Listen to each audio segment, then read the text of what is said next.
Bom dia. 1 Pedro 4. Primeira carta de Pedro, capítulo 4. Ora, tendo Cristo padecido na carne, armai-vos vós igualmente deste mesmo pensamento, pois aquele que sofreu em seu corpo rompeu com o pecado, para que no tempo que lhe resta não vivas mais para satisfazer os maus desejos humanos, mas sim para realizar a vontade de Deus. Paulo está exortando aqui, e ele começa dizendo, lembrando, que Jesus, ele sofreu e padeceu, foi na carne. Não, ele estava sofrendo dores, perseguições, mas ele era Deus, não sentia dor. Ao contrário, estava como um homem, como um ser humano. Ele sentiu as dores, sentia como qualquer um de nós. Ele sofreu as humilhações. Quando colocaram aquela coroa de espinhos sobre a cabeça dele, aqueles espinhos enormes perfurando o seu crânio, aquilo ali foi um sofrimento atroz, realmente terrível. Ele sentia aquelas dores, prova tal que antes dele ser preso, quando ele estava orando, clamando a Deus, ali no jardim de Getsêmani, ele no desespero, ele sabendo o que iria acontecer, tudo que ele iria passar, o desespero era tão grande, humano, porque ele era humano, que o seu suor transformou-se em sangue, era gotas de sangue. Aquilo ali acontece na situação desesperadora quando pequenos vasos se rompem. Não é um fato atípico, é normal, não. A ciência explica muito bem. Então ali foi por causa do desespero que ele sabia que iria acontecer. Mas ele não fugiu. Ele foi obediente ao Pai, ele sabia da missão dele e foi até o final. Ele sabia da prisão, da traição de Judas, da humilhação, do espancamento que ele foi submetido, da humilhação, da crucificação e da morte dele na cruz. Mas ele sofreu como um homem, como ser humano, em obediência ao Pai. Porque somente assim, através dessa morte sacrificial, é que nós teríamos condições de ser livres, libertos do pecado. Ele passou por tudo isso. Mas claro, ele sabia o que aguardava. E ele recebeu o lugar de honra, mais alta honra. Tá? Ele recebeu todo o poder no céu e na terra. Ele hoje é o Senhor. Ele sofreu tudo para romper com o pecado. Da mesma forma, ele fez isto para que nós pudéssemos ser salvos, ter vida nele. Então, nós sabendo disso, temos que fazer, agir de uma maneira que possamos viver não para o pecado, não para a natureza humana, não para a nossa vontade, mas para Cristo. Nós temos que aprender que assim como Cristo padeceu e alcançou o lugar de mais alta honra, nós também conseguiremos, se nós não satisfazermos, se nós não atendermos às nossas vontades carnais. Para que no tempo que lhe resta não viva mais para satisfazer os maus desejos humanos, mas sim para realizar a vontade de Deus. Nós temos que, se nós falamos que somos cristãos, vamos viver então para fazer a vontade de Deus. Vamos viver então para viver o Evangelho, aquilo que o Senhor espera de nós. Nós reconhecemos o sofrimento e a morte de Cristo. E não temos essa história de falar que é impossível, não. Porque Jesus estava como um homem, como ser humano, e ele venceu. Assim também nós venceremos se nós lutarmos de maneira adequada, se nós nos fundamentarmos no Evangelho. No versículo 3, no passado, já despendeste tempo além do tolerável, fazendo o que agrada aos pagãos. Naquela época andavas em libertinagem, na sensualidade, nas bebedeiras, orgias e farras, e nas idolatrias repulsivas. Antes de nós nos convertermos, porque, como diz, nem todos tiveram o privilégio de nascer em berço cristão. E muitos que nasceram se desviaram mesmo no suposto berço cristão, estão fazendo coisa errada. Mas quando nós não conhecíamos Cristo, nós praticávamos todo tipo de erro sem conhecimento de que estavam pecando contra Deus, sem conhecimento que estavam errando contra o Senhor.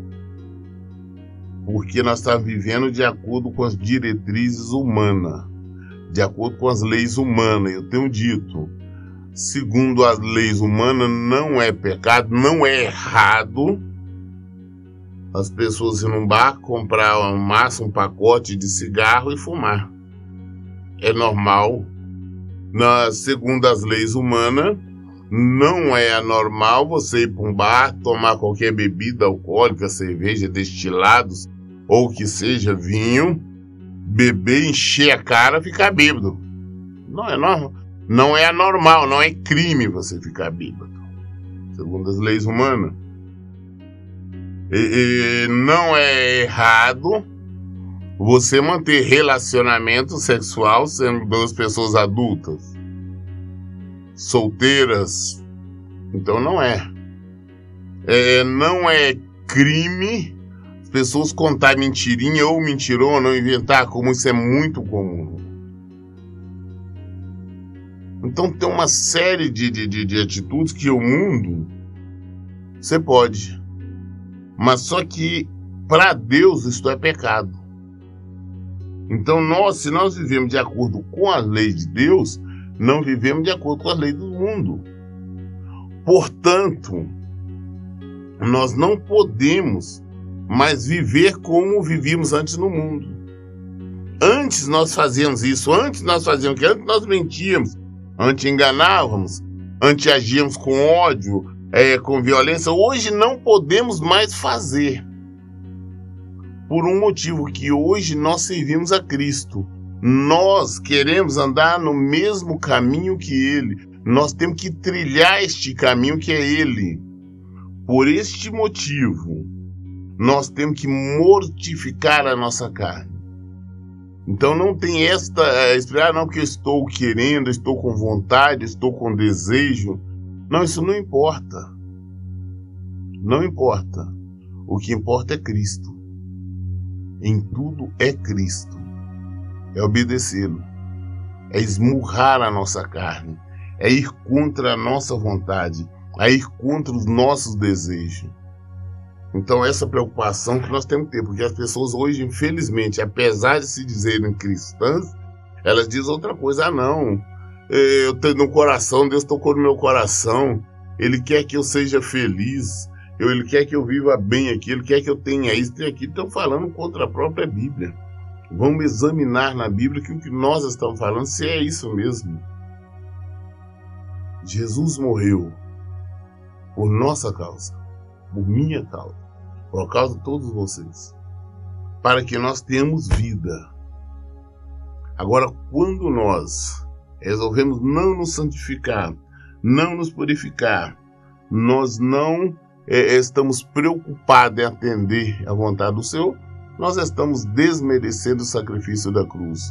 Nós não reconhecemos sofrimento, sacrifício, a morte de Jesus na cruz. Eles acham estranho que não vos juntais a eles na mesma correria desenfreada de licenciosidade, e por isso vos caluniam. Todavia, eles terão de prestar contas àquele que está pronto para julgar os vivos e mortos. Então hoje as pessoas falam, não, rapaz, eu não sei, você não bebe, você não fuma, por quê, rapaz? tem que ser feliz, tem que se alegrar. E quando ele vê que você tem uma vida diferente, principalmente em casa, parentes, amigos, eles começam a criticar, eles começam a falar mal. Ah, não, fulano é assim, você começa a ser afastado ali. Mas nós não temos que preocupar com isso. Ah, estão nos caluniando, falando mal. Todos nós vamos prestar conta, principalmente eles vão prestar conta a Cristo do que eles estão falando. Terão que prestar conta aquele que está pronto para os mortos. Por esse motivo, o evangelho foi pregado também a mortos, para que eles mesmos julgados no corpo, conforme a humanidade, vivam mediante o Espírito segundo Deus. Quando Jesus morreu, ele ficou 3 dias ali na cova. Nesse tempo, ele fala que ele desceu, né? Ele pregou para os mortos. Por quê?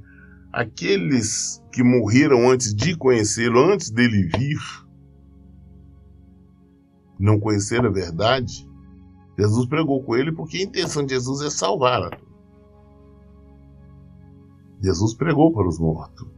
Por esse motivo, e nós então que temos vida, conhecemos e temos a oportunidade de viver segundo o Espírito, se nós não aceitarmos, nós estamos rejeitando, então com certeza nós merecemos realmente a morte. Versículo 7. Ora, está muito próximo o fim de todas as coisas. Portanto, tende bom senso e vigiai em oração.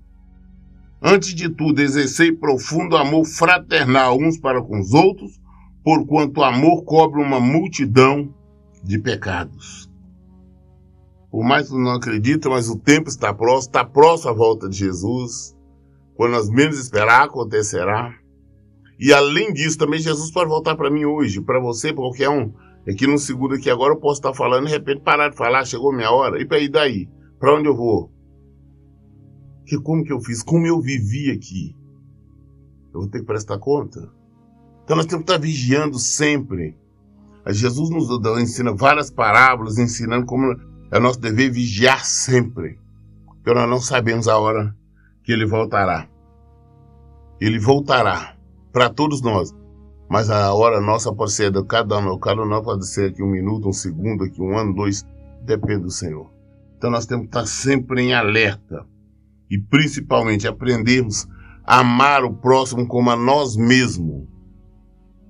Pedro fala aqui que o amor ao próximo cobre uma multidão de pecados. Mas nós amar o próximo não é aquele amor conveniente, não é aquele amor que espera algo em troca. É amar de acordo com a Bíblia, de acordo com Jesus. É amar, querer que o outro seja salvo, querer que o outro seja liberto, querer que o outro seja transformado. Isso é amar. Nós não concordando com o pecado, mas concordando com Cristo. Sedes hospitaleiros uns para com os outros sem vos queixar. Servi uns aos outros de acordo com o dom que cada um recebeu, como bons administradores da multiforme graça de Deus. Se algum irmão prega, fale como quem comunica a palavra de Deus. Se alguém serve, sirva conforme a força que Deus provê, de maneira que em todas as atitudes Deus seja glorificado mediante Jesus Cristo, a quem pertence a glória e o pleno domínio por toda a eternidade. Amém. Nós, como cristãos, temos que amar o próximo como a nós mesmos. Nós temos que fazer aquilo que Deus nos capacitou. Se o Senhor me chamou para pregar, eu tenho que pregar o Evangelho, não pregar uma opinião minha. Não falar o que eu penso, o que eu acho. Não pregar segundo o meu coração, mas segundo a palavra de Deus, segundo o Espírito. Isso é todas as áreas. Ah, não, se eu sirvo, se o meu papel é esse, se eu sou um administrador, eu tenho que administrar de acordo com a vontade do Senhor. Ah, se eu sou um trabalhador em outra área, em qualquer área que seja, não importa o que eu esteja fazendo, eu tenho que fazer naquilo que eu estiver fazendo, as pessoas verem a diferença, ver o diferencial. Para quê? Para que o nome de Cristo seja glorificado. Assim as pessoas vão ver e falar, não, aquele ali é um homem de Deus, no tudo que ele faz de acordo com a vontade de Deus. Mas agora, quando nós resolvemos agir de acordo com o nosso entendimento, a nossa lógica, fazer para nós mesmos, nós não estamos fazendo nada. Por mais que nós estejamos citando o nome do Senhor, nós estamos, na verdade, denegrindo a sua imagem. É necessário aprendermos a sermos cristãos em tempo integral. Até dormindo. Eu digo que quando nós nos convertemos, viemos a ser os nossos pensamentos, os nossos sonhos, sempre tem que estar de acordo com a palavra de Deus. Nós sempre sonhamos de acordo com aquilo que nós vivemos, aquilo que está na nossa mente. Agora, se o nosso coração está cheio de mágoa, de ressentimento, de medos, de desonestidade, de sexualidade, é que nós vamos acabar sonhando. Tudo que nós formos fazer, vamos fazer para que o nome do Senhor seja glorificado. Eu sou empregado, eu faço diferença. Todos sabem que eu sou empregado do Senhor porque eu faço bem a minha parte. Não para agradar para patrão, puxar saco. Não, porque eu faço por o Senhor. Eu sou um cristão. Ah, não, se eu estou comprando, comercializando, vendendo, trocando, comprando algo, meus negócios são honestos. Não prejudico ninguém, não sou prejudicado porque eu faço como se estivesse fazendo para o Senhor. O nome do Senhor é glorificado através de nós. Nós temos que fazer isso. As pessoas acham que é só orar, não. É mais do que isso. Versículo 12.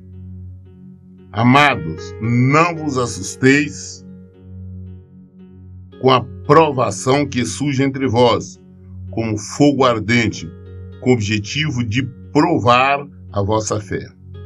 Não entendais isso como se algo estranho vos estivesse acontecendo. Nós cristãos, de vez em quando vem umas provas terríveis. E em várias áreas. Na saúde, na vida financeira, matrimonial, várias áreas, profissional. Mas isso não quer dizer que com isso nós estejamos errados ou que nós estejamos pecando. Mas sim, às vezes é para provar a nossa fé.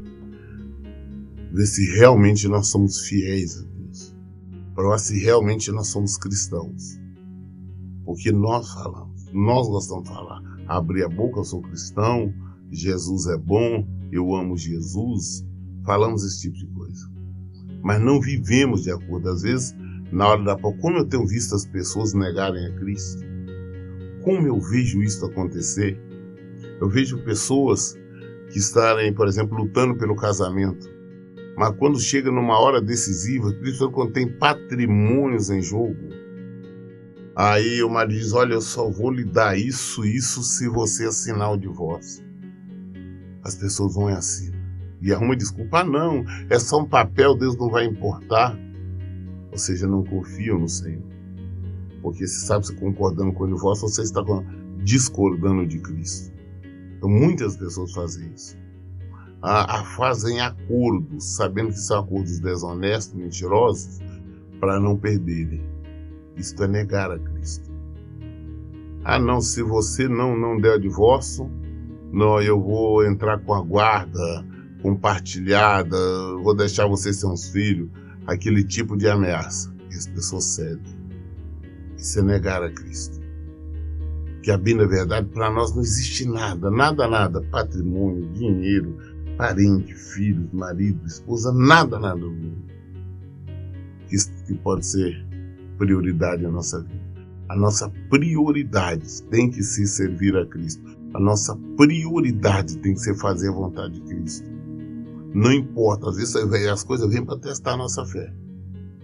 E eu tenho visto várias pessoas que vieram provas para testar a fé e elas não prevaleceram. Elas foram subjugadas, porque tiveram medo. Eu falo isso e ainda falo que em breve já está começando a acontecer pelo mundo aí. A questão vai ter o implante do chip para todo mundo. E quem não aceitar o chip na mão, na testa, no corpo, não vai ter condições de comprar, de viver, de circular, porque vai estar tudo ali, né? Identidade, carteira de motorista, cartão de crédito e tudo mais.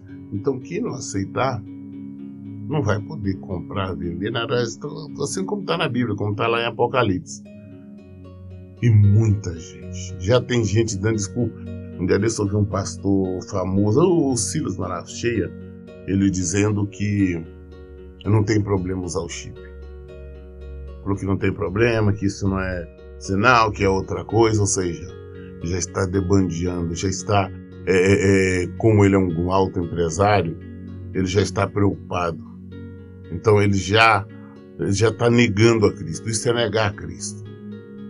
Porque nós não podemos, eu vou ter que ficar sem comprar, sem ver se eu vou preso ou se eu vou morrer, que então que assim aconteça. Mas eu me recuso. Porque Jesus, há mais de 2000 anos, ele já avisou que isso aconteceria. Tem um momento que nós temos que escolher. Jamais negar a Cristo. Não importa o que venha pela frente.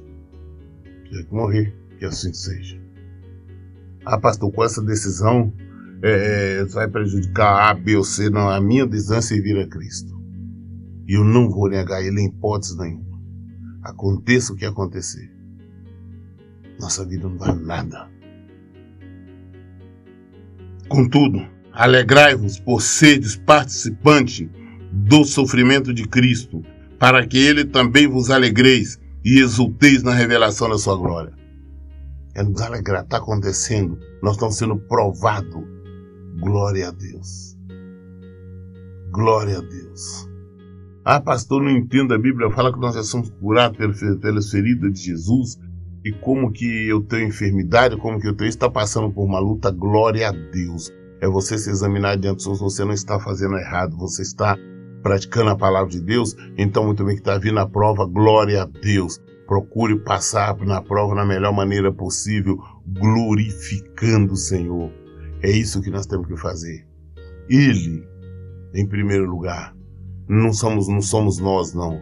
Porque às vezes nós ficamos muito preocupados, não, nós temos que ter, nós temos que ser, e tem que ser assim, assado. E não é assim. Nós temos que glorificar o nome do Senhor em todo o tempo, em nossas vidas. Glorificar através do nosso corpo. Se sois insultados por causa do nome de Cristo, bem-aventurados sois, porquanto sobre vós repousa o Espírito da glória, o Espírito de Deus. Ah não, pastor, estou sendo motivo de chacota, todo mundo fica rindo por mim. Como eu escuto essas coisas?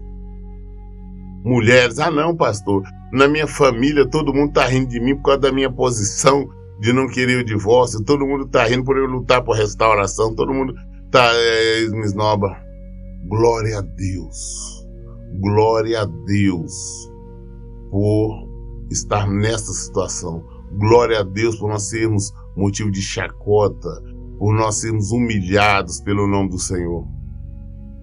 Ah, humilhação, isso não é humilhação, não. Humilhação foi o que Jesus sofreu. Isso sim é humilhação. Agora qualquer coisinha, não, é humilhação, estou sofrendo muito. Como tem uma quantidade de mulheres que vivem reclamando, não, estou sofrendo muito, eu estou sendo humilhada, a minha família, a família dele está sendo humilhada, nada. Glorifique o nome do Senhor, agradeça ao Senhor por lhe dar a oportunidade de você estar nessa posição, de dar o conhecimento da verdade, de você lutar pela palavra dele. Não importa o que estejam falando, até o que está acontecendo é para fortalecer a sua fé, é para fortalecer a sua fé diante do Senhor, para você estar sendo provada, para ser aprovada. Então não venha se lamentar, reclamar, porque aquilo que poderia ser para o bem acaba sendo para o mal, porque toda reclamação, toda lamentação é contra o próprio Cristo. Então tenhamos cuidado. Temos muito cuidado. E vamos parar de reclamar. Não importa o que aconteça. Glorifique o Senhor. Aí nós temos que parar com esse sentimento de autopiedade. Ah não, eu estou sofrendo demais. Não estou sofrendo nada. Cristo sofreu muito mais por mim. Eu não sofro nada. É isso que temos que entender. Mas nenhum de vós sofra como um homicida, um ladrão, praticante do mal, ou como quem se intromete em negócios alheios. Podemos sofrer por defendermos a palavra de Cristo, por praticarmos o Evangelho.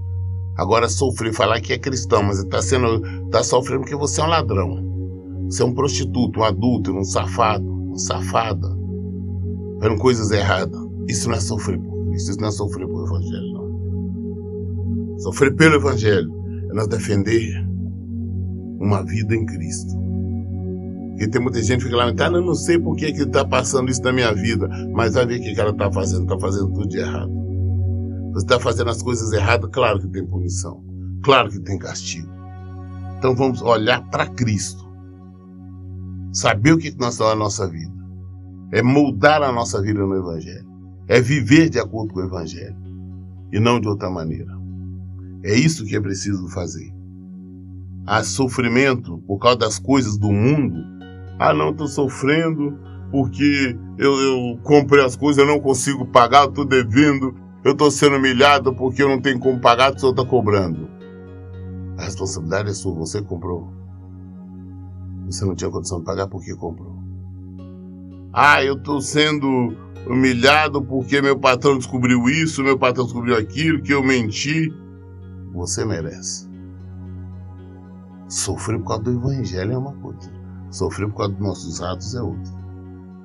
Entretanto, versículo 16. Entretanto, se o sofrer como cristão, não se envergonhe disto, antes glorifique a Deus por meio desse nome.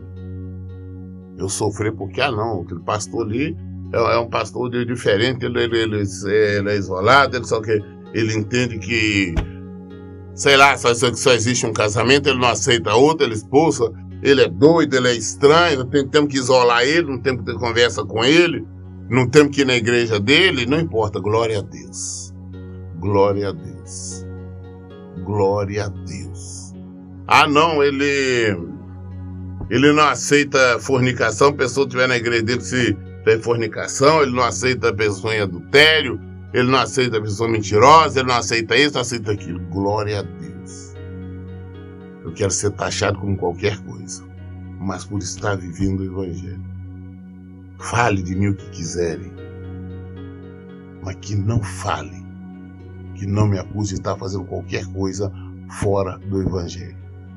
Isso eu não posso sofrer esse tipo de acusação, porque eu estaria envergonhando o Evangelho. Eu não posso ser... Ah, não, porque ele é por ser um mal pagador, por ser um desonesto. Não.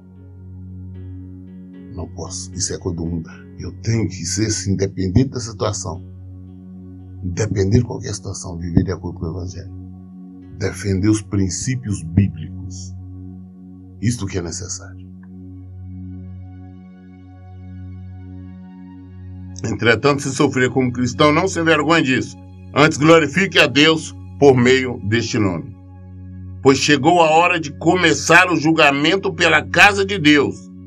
E se começa primeiro conosco, qual será o fim daqueles que não obedecem o Evangelho de Deus?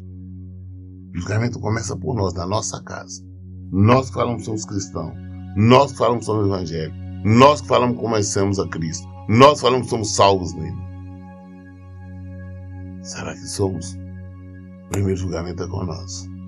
Porque são muitos os que falam, poucos os que são. Quando perguntaram a Jesus se seriam muitos que salvaria, falou, na porta estreita. Muitos vão tentar entrar e não vão conseguir. Largo é o caminho que leva à perdição. Então, o julgamento começa no nosso meio. Aí as pessoas vêm dizer para não, pastor, a Bíblia fala não julgueis. Vão entender o texto, o contexto direitinho, o que é não julgar. Nós devemos julgar se a Bíblia manda nos julgar de acordo com os princípios bíblicos. Mas antes de julgar, nós vivermos o Evangelho. O julgamento primeiro é na nossa casa. Versículo 18. E se é com dificuldade que o justo é salvo, que será do ímpio, o pecador? Portanto, aqueles que padecem de acordo com a vontade de Deus devem confiar a sua vida a seu fiel Criador e seguir praticando o bem. Se nós que somos cristãos, para sermos salvos, nós passamos por tanta luta, tanta dificuldade, imagina então que está no mundo. Esse não terá salvação. O nosso objetivo é a salvação. O nosso objetivo é a vida. E vida em Cristo. Praticar o Evangelho. Por isso, em todo o tempo, leia a Bíblia. Leia e pratique a Bíblia. Que Deus abençoe. Tenha um bom dia.